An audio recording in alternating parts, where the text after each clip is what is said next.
যে আবারও সেই একটা লেখার উপর দিয়ে পারলে আরেকটা লেখা উড়ে দিতেছে। তোমার কি প্রশ্ন উত্তর দিছিলাম? কে বলছো প্রশ্ন উত্তর দিছিলাম? দাও দাও, প্রশ্ন উত্তর দেয়নি, কবিতা দিছিলাম।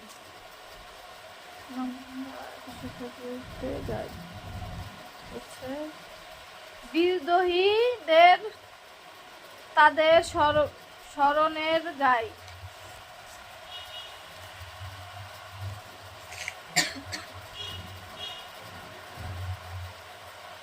এখানে একবার আব্দুল গাফফার চৌধুরীর কিছু জিজ্ঞেস করেনি। আব্দুল গাফফার চৌধুরী প্রত্যেকবার কই পায় আমি জানি না।